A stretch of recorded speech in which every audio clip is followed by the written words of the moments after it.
صلوات محمد والے اللہم صلی علی محمد والے محمد۔ مجلس کا ماحول بنائیں۔ جب عبادت ہوتی ہے تو اگلی صفیں مکمل کی جاتی ہیں،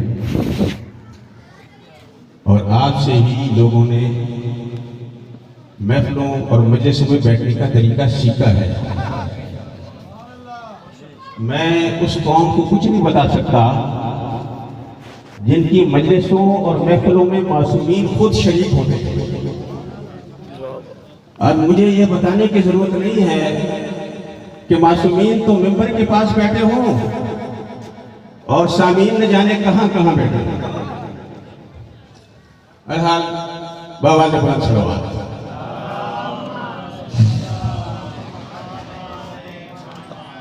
آج 23 مارچ ہے، یوم پاکستان ہے، اور پیر حرشا اللہ مقامہ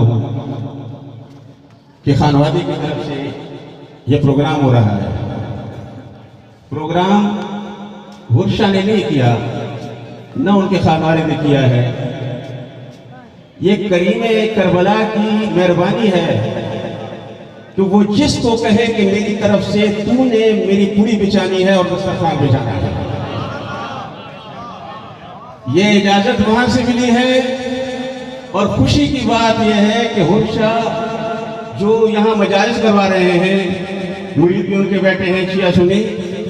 آج یوم مواخات ہے، مواخات کا معنی بھائی چارہ، اور یہ مجلس جو ہے حسین کی، یہ بھائی چارے کی مجلس ہے۔ اس میں کسی مذہب کی قید نہیں ہے، انسان ہونے کی قید ہے۔ اور فخر کے لیے بات یہ کافی ہے کپوانے کے لیے، اور حرشا کی روح بھی خوش ہوگی کہ جہاں حرشا کی قائم کردہ مجلس ہے کہ میری اولاد آئندہ میرے پاس پرسے کے لیے قافلے کے لیے آیا کرے گی۔ اللہ تعالیٰ ان کی ساری خدمتیں قبول و منظور فرمائے، ان کے گھروں کے بڑے ان کا سایہ رہے، اور آپ کا یہ آنا قبول ہو۔ آج 23 مارچ ہے، 3 اور 2 جمع کرے کیا بنتا ہے؟ اور رمضان کی کون سی تاریخ ہے؟ اور 1445 کو جمع کرے کیا بنتا ہے؟ 14۔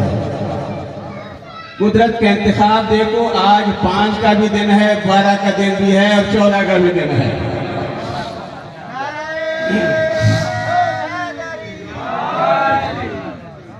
اعوذ باللہ من الشیطان الرجیم، بسم اللہ الرحمن الرحیم۔ الحمدللہ الذی ارسل رسولہ بالاولین والآخرین واحصى كل شيء في إمام مبين، ثم الصلاة والسلام على محمد وآل بيته الطيبين الطاهرين المعصومين، أما بعد فقد قال الله تعالى وتبارك في كلامه المبين وفرقان المستبين، بسم الله الرحمن الرحيم۔ ووجدك عائلا فأغنى، صلوات محمد وآل محمد۔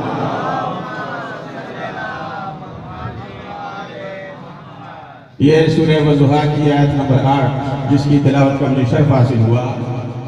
اے مصطفیٰ، ووجدک عائلا، اللہ نے تجھے عیالدار پایا، فأغنى، اور اللہ تعالیٰ نے تجھے غنی کر دیا۔ کہا یہ جاتا ہے کہ مصطفیٰ کے پاس کچھ نہیں تھا، نادار تھے، لیکن قرآن تو کچھ اور کہہ رہا ہے۔ ہم نے تجھے عیالدار پایا۔ عیالدار کہتے ہیں جنہاں دا ٹبر زیادہ ہوئے۔ تاریخ پڑھو، مصطفیٰ تو در یتیم تھے، وہ تو اکلوتے تھے سرداروں کے خاندان کے، تو وہ نادار کیسے ہو گئے؟ جو سید البطحاء کے خانوادے کا ہو، عبدالمطلب کے خانوادے کا ہو، وہ غریب و نادار کیسے ہے؟ مدینے میں بھی جس کا خاندان ابھی، مکے میں بھی، تو ہم نے آپ کو عیالدار پایا. تو اس کا معنی یہ ہے یا تو عیالداری اپنے خاندان کی ہے کہ قریش میں تجارت کے علاوہ کچھ شے نہیں تھی، وہاں زراعت نہیں تھی، کھیتی نہیں تھی، اسباب مال موجود نہیں تھے، تو تیرا خاندان بڑا ہے. تو ہم نے دیکھا سب آپ کی طرف دیکھ رہے ہیں. ارے جس کے کہنے پر بادل برستے ہوں وہ بے دلوں کا محتاج ہوگا؟ نہیں. دوسرا ترجمہ یہ ہے کہ ہم نے تجھے عیالدار پایا. اے مصطفیٰ، تیری ساری امت تیری عیال ہے، تیری اولاد ہے. سب امت کی ضرورتیں تونی پر بھی پوری کرنی ہے. اور شیخ عبدالحق محدث دہلوی نے فرمایا کہ اللہ تعالیٰ فرماتا ہے کہ میرے پاس غیب کے خزانے ہیں، اور اے مصطفیٰ، دوسری جلد ہے، مدارج نبوت ہے، وہ غیب کے خزانوں کی چابیاں میں مصطفیٰ کو دے رہا ہوں. اور وہاں سے رزق بھی ملے گا، وہاں سے عزت بھی ملے گی، وہاں سے دولت بھی ملے گی. اگر خدا کے خزانے ختم ہوتے ہوں تو مصطفیٰ غریب ہوگا، نادار ہوگا. نہ خدا کے خزانے ختم ہوتے ہیں نہ پیغمبر غریب ہو سکتا ہے. اور یاد رکھیں، پیغمبر خود فرما رہے ہیں، علامہ نبہانی نے انوار محمدیہ میں لکھا، اہل سنت عالم ہے، کیا لکھا؟ آپ نے لکھا، پیغمبر فرماتے ہیں، واللہ المعطی وانا قاسم، دینے والا اللہ ہے، تقسیم کرنے والا میں مصطفیٰ ہوں. ارے جو تقسیم کرتا ہے وہ مانگنے والا ہوتا ہے؟ نہیں. اللہ نے فرمایا وَوَجَدَكَ عَائِلًا، ہم نے تجھے عیالدار پایا، فَأَغْنَا، لوگوں سے مستغنی کر دیا. کیوں؟ اللہ دینے والا ہے، وہ مظہر ہے سخاوت کا. اللہ نے ایک موتی چن لیا جس کا نام خدیجہ تھا، کہا میں دینے والا ہوں، خدیجہ تو تقسیم کرنے والی ہے. 80,000 اونٹ جس کی تجارت میں لگے رہتے تھے، 5,000 نوکر جنہیں دسترخوان سے کھڑا کھانے سی، کوئی دوائیاں کٹنے والا، کوئی جواہرات اکٹھے کرنے والا، کوئی کیرات کو کاٹنے والا، کوئی سونے کے سکے بنانے والا.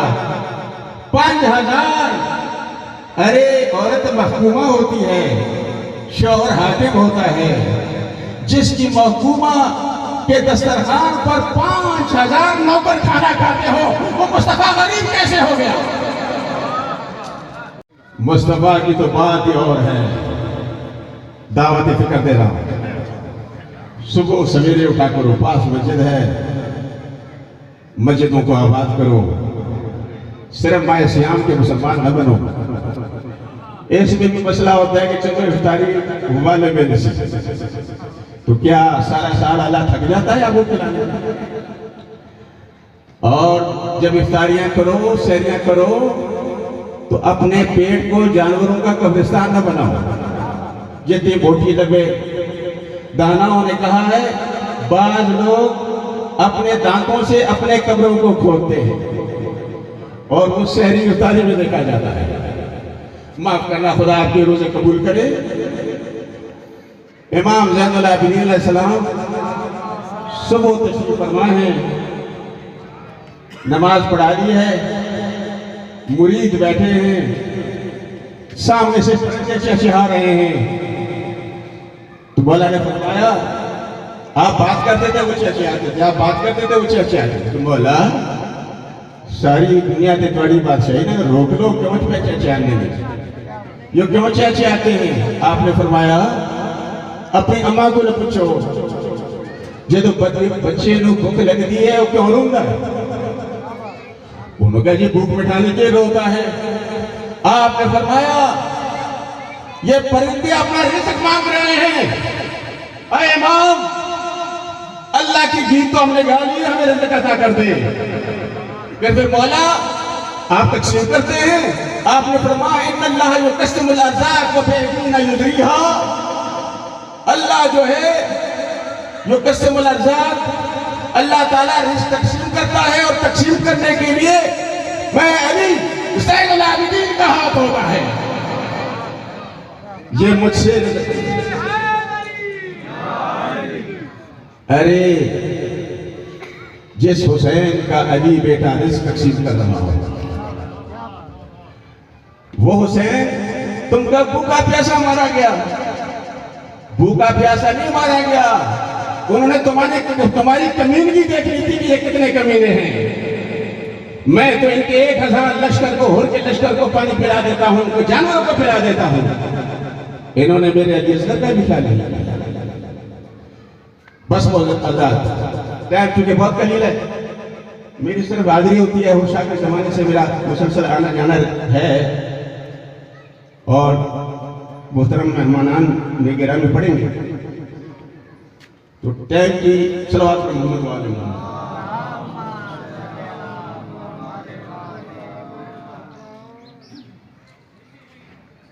مجھے محدود ٹائم کا پتہ ہے، اس میں نے ختم کرنا ہے. محترم سامعین، جو کائنات کے رزق کا تقسیم کرنے والا ہے، کہنے نے جی انہوں دائی حلیمہ نے دودھ پلوایا. ہمیں کسی پہ اعتراض نہیں ہے، جسے بھی پلوانے پلوانے، ہم تو اپنی رائے دے سکتے ہیں. ابراہیم علیہ السلام کو جان دے سانو حکم ہے ابراہیم کی ملت تے چلو. ابراہیم نوح علیہ السلام دا شیعہ سانو کیا گیا نوح علیہ السلام دی شیعہ دی پیروی کرو. ٹھیک ہے، تو اب ابراہیم علیہ السلام کے بارے میں خواب دیکھا گیا. رأى کوكبا، کسی نے خواب دیکھا کہ جب طلع کوكبا، جب وہ ستارہ طلوع ہوا تو چاند اور سورج کی روشنی ماند پڑ گئی. کسی نے خواب دیکھا. کس نے دیکھا؟ نمرود نے دیکھا. اور اندھیرا دنیا میں چھا گیا، اور اس ستارے کی روشنی پوری دنیا پہ محیط ہو گئی. کاہن نے بتایا، خلیف کاہن نے، کہ ایک بچہ تیری حکومت میں پیدا ہوگا، وہ شریعت کو جاری کرے گا، تیری سلطنت کو نیست و نابود کر دے گا.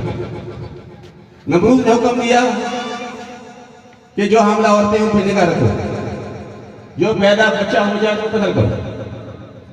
خیر، مفتش انٹیلیجنس بیورو کام میں لگ گئی. اب ابراہیم علیہ السلام کے آنے کا دن ہوا. ویسے تو عمل کا پتہ نہیں لگ رہا تھا. بیوی غار میں گئی اور وہاں آپ کا ظہور ہوا. بیوی پریشان تھی کہ مجھے دیکھنا لے، تو غار کے آگے مضبوط پتھر لگوا دیا تاکہ کوئی جانور بھی نہ آ سکے. خیر، بیوی چلی گئی. ڈر کے مار کے 15 دن کے بعد آئی. توجہ نہیں کر پڑی، میں کچھ کہنا چاہتا ہوں. کتنے دن کے بعد دیکھا تو بچہ خوش و خرم ہے، تر و تازہ ہے، اور منہ میں انگوٹھا لیے ہوئے ہے، چوس رہا ہے، اور دیکھا دودھ کے قطرے اس سے گر رہے ہیں. جب دیکھا بیوی بڑی خوش ہو گئی. بعض روایات میں نے کئی سال، لیکن 15 کی روایت میں پڑھ رہا ہوں. بیوی بچے کو طریقے سے اندھیری رات میں لے آئی، کہیں چھپایا. تو دوستو، ابراہیم ہے امتی نبی، مصطفیٰ ہے سید الانبیاء. ارے اللہ امتی نبی کے لیے دایا کے بغیر 15 دن غار میں دودھ کا انتظام کر سکتا ہے. تو جو سید الانبیاء ہے، جس کی ماں 6 سال زندہ رہی، اس کی اپنی ماں اس کو دودھ نہیں پلا سکتی. کہ تم دیہاتی عورت کو لے آئے.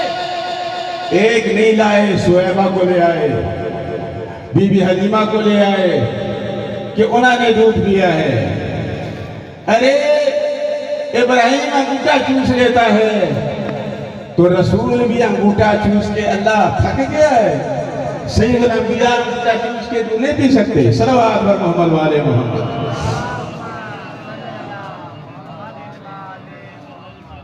اگر آپ کی توجہ ہو گئی ہے, چونکہ روزے کا مہینہ ہے,